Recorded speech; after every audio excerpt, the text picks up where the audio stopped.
বিসমিল্লাহির রহমানির রহিম। আসসালামু আলাইকুম ওয়া রাহমাতুল্লাহি ওয়া বারাকাতুহু। আমাদের চ্যানেলে আপনাদের সবাইকে সুস্বাগতম। আশা করি মহান আল্লাহ রাব্বুল আলামিনের অশেষ রহমতে আপনারা সকলেই ভালো আছেন। বন্ধুরা, হঠাৎ করে আপনার অনেক টাকা প্রয়োজন। সূরা ইখলাস মাত্র ২১ বার পাঠ করুন। ইনশাআল্লাহ টাকার ব্যবস্থা হয়ে যাবে। আপনার যত টাকার প্রয়োজন রয়েছে ইনশাআল্লাহ পেয়ে যাবেন। শুধুমাত্র যখন আপনার হঠাৎ টাকার প্রয়োজন হবে, তখন আপনি যখন বুঝতে পারবেন আপনার টাকার প্রয়োজন, সেই সময় আমি যেভাবে বলছি সেভাবে সূরা ইখলাস ২১ বার পাঠ করবেন এবং সম্পূর্ণ বিশ্বাসের সাথে আমলটি করবেন। আমি এতটুকু বলে দিচ্ছি, আপনাদের আমল করতে দেরি হবে, কিন্তু আপনাদের প্রয়োজন মতো টাকার ব্যবস্থা হতে দেরি হবে না। আপনি যখন সূরা ইখলাস পাঠ করবেন, তখন সেই সময় ছোট্ট একটি সূরা রয়েছে, সেই দোয়াটি পড়তে হবে। অর্থাৎ আপনাদেরকে শুধুমাত্র সূরা ইখলাস এবং সেই ছোট্ট দোয়াটি আমল করতে হবে। তাহলে যখন আপনি সূরা ইখলাস ২১ বার পাঠ করবেন এবং আমলের দোয়া করবেন, তখনই আপনি দেখবেন এই আমলটি করার কারণে আপনার টাকার ব্যবস্থা হয়ে গেছে। আর আপনাদের কাছে কোথা থেকে টাকা আসবে তা আপনি নিজেরাও বুঝতে পারবেন না। আপনি শুধু এতটুকু বুঝতে পারবেন যে আপনি কোনো কারণে টাকার ব্যবস্থা পেয়ে গেছেন। বন্ধুরা, ভিডিওটি শুরু করার আগে আসুন একটু প্রার্থনা করি। হে আল্লাহ, আমাদেরকে সকলকেই আপনি হালাল রিজিক দান করুন।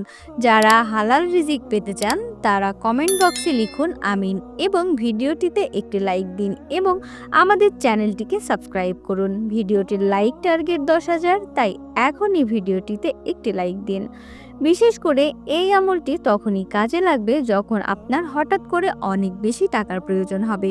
হোক সেটা আপনার পরিবারের কেউ অসুস্থ, আপনার কাছে পরিবারের খরচ চালানোর মতো টাকা নেই, অথবা আপনার ওপর ঋণ রয়েছে যেটি শোধ করতে পারছেন না, অথবা আপনি একটি জরুরি জিনিস কিনবেন, যে জিনিস কেনার জন্য আপনার কাছে টাকা নেই, অথবা আপনি পৃথিবীর ধনী হতে চান। আপনি যদি অনেক টাকা পয়সার মালিক হতে চান, তবুও আপনি এটি করতে পারবেন। আমি এক কথা বলে রাখি, টাকা রিলেটেড যত সমস্যা রয়েছে, শুধুমাত্র এই আমলটি করার মাধ্যমে আপনি সকল সমস্যা থেকে বেরিয়ে আসতে পারবেন। আমি আপনাদেরকে বলে রাখছি, এই আমলটি নিয়মিত করলে আপনারা সবাই করতে পারবেন। তবে আপনাদের এই নিয়মগুলো আপনাদের সবাইকে মানিয়ে নিতে হবে, মানিয়ে চলতে হবে, মানতে হবে। যদি ভুল করেন তাহলে কিন্তু এই আমলটি কোনো কাজে লাগবে না।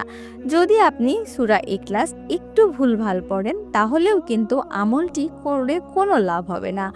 আপনি আমার কথা যদি উপকার মনে করেন, তবে ভালোভাবে পড়ে তারপর আমলটি করুন, কারণ ভালোভাবে না পড়লে কিন্তু আপনার আমল কোনো লাভ হবে না।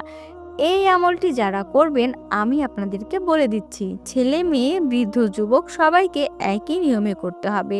নিয়মটি হচ্ছে, আপনি যখন সূরা ইখলাস এই আমলটি করবেন, এমনভাবে করবেন যেন আমলের সময় আশেপাশে কারো সাথে কোনো প্রকার কথা বলবেন না। আপনি যখনই এই আমলটি করা শুরু করবেন, তার আগে অবশ্যই অজু করে নেবেন। অজু করে পাক পবিত্র অবস্থায় যারা এই আমলটি করবেন, তবে আরও কিছু ছোট ছোট নিয়ম আছে। এই নিয়মগুলো মেনে আপনাদের এই আমলটি করতে হবে। এই আমলটি করার সময় আপনাদেরকে যেভাবে সূরা ইখলাস পাঠ করতে হবে, আমি তা বলে দিচ্ছি।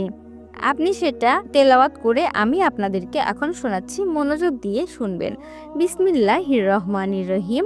কুল হু আল্লাহু আহাদ, আল্লাহুস সামাদ, লাম ইয়ালিদ ওয়ালাম ইউলাদ ওয়ালাম ইয়াকুল্লাহু কুফুয়ান আহাদ। আমি আরও একবার পড়ে শোনাচ্ছি। আপনাদের মধ্যে যাদের মুখস্থ নেই, তারা মুখস্থ করে নেয়ার চেষ্টা করুন। সবচেয়ে ভালো হয় আপনি যদি কোনো হুজুরের কাছ থেকে সঠিকভাবে উচ্চারণ শিখে সূরাটি পড়তে পারেন, তাহলে দ্রুত কাজ করবে। আমি আবার পড়ে শোনাচ্ছি। বিসমিল্লাহির রহমানির রহিম। কুল হু আল্লাহু আহাদ, আল্লাহুস সামাদ, লাম ইয়ালিদ ওয়ালাম ইউলাদ ওয়ালাম ইয়াকুল্লাহু কুফুয়ান আহাদ। আমি আশা করি আপনারা সূরা ইখলাস তেলাওয়াত মনোযোগ দিয়ে শুনলেন। আপনাদের মধ্যে অনেকেই এই সূরাটি মুখস্থ করেন। আপনারা যারা চান আমাদের প্রত্যেকটি দর্শক ধনী হয়ে যেতে, যারা এই ভিডিওটি দেখছেন তারা অবশ্যই ধনী হয়ে যাক, তাহলে অবশ্যই কমেন্টে লিখবেন ৩ বার আমিন। অবশ্যই ৩ বার আমিন লিখে কমেন্ট করুন।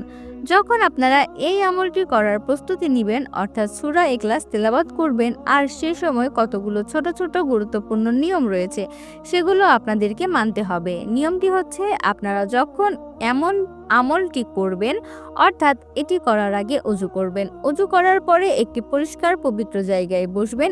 আপনি যে কোনো জায়গায় পড়তে পারেন, সমস্যা নেই, তবে জায়গাটি অবশ্যই পরিষ্কার পরিচ্ছন্ন হতে হবে। আর আমি আপনাদেরকে মনে করিয়ে দিচ্ছি, এই আমলটি চাইলে যে কোনো সময় করতে পারবেন। যখন আপনার সুযোগ হবে তখনই করতে পারবেন। আপনি একা থাকবেন তখনই করবেন, আপনার আশেপাশে কেউ থাকবে না এমন সময় বেছে নেবেন, তখনই আপনি আমলটি করবেন, কোনো সমস্যা নেই। অর্থাৎ এটি করার উপযুক্ত সময় হচ্ছে তখনই, যখন আপনার আশেপাশে কেউ থাকবে না, তখন আপনি করবেন। যখন আপনাকে কেউ না দেখে একান্ত নিরিবিলি সময়ে আপনি এটি করবেন। এটি হচ্ছে এই আমল করার নিয়ম। আর এই আমলটি করার সময় আপনি অবশ্যই অজু করে পাক পবিত্র অবস্থায় পাক পবিত্র জায়গায় কেবলামুখী হয়ে বসবেন। তারপর মাত্র একবার আউযুবিল্লাহি মিনাশ শাইতানির রাজিম পড়বেন।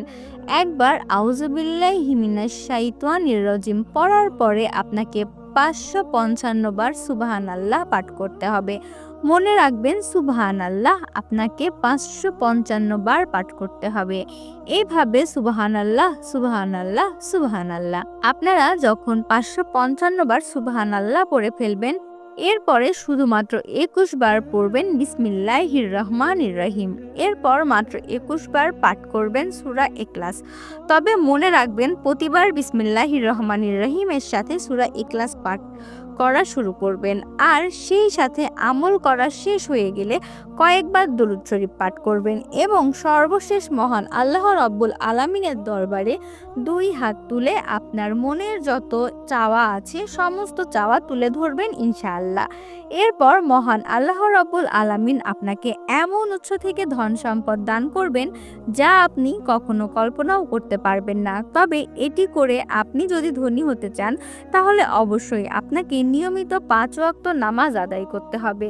5 ওয়াক্ত নামাজ না পড়লে আপনি এই আমলটি করলে কোনো উপকারে আসবে না। তবে ভিডিওটি শেষ করার আগে আসুন আমরা সবাই একবার দরুদে ইব্রাহিম পাঠ করি। কেননা আপনারা সকলেই জানেন, দরুদে ইব্রাহিম একবার পাঠ করলে মহান আল্লাহ রাব্বুল আলামিন তার বান্দার উপর 10 বার রহম করেন। আল্লাহুম্মা সাল্লি আলা মুহাম্মাদি ওয়া আলা আলি মুহাম্মাদ কামা সাল্লাইতা আলা ইব্রাহিমা ওয়া আলা আলি ইব্রাহিম ইন্নাকা হামিদুম মাজিদ। আল্লাহুম্মা বারিক আলা মুহাম্মাদি ওয়া আলা আলি মুহাম্মাদ কামা বারাকতা আলা ইব্রাহিমা ওয়া আলা আলি ইব্রাহিম ইন্নাকা হামিদুম মাজিদ। মহান আল্লাহ রাব্বুল আলামিন আমাদের সবাইকে নিয়মিত 5 ওয়াক্ত নামাজ আদায় করার তৌফিক দান করুন এবং এই ফজিলতপূর্ণ বরকতপূর্ণ আমলটি আমাদের প্রয়োজনীয়তার সময় সঠিক নিয়মে করার তৌফিক দান করুন, আমিন। বন্ধুরা, আজ আমি আপনাদের কাছ থেকে বিদায় নিচ্ছি। আমাদের ভিডিওটি ভালো লাগলে অবশ্যই লাইক, কমেন্ট, শেয়ার এবং সাবস্ক্রাইব করবেন।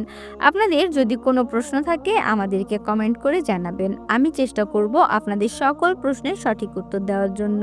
দেখা হবে পরবর্তী ভিডিওতে। আল্লাহ হাফেজ।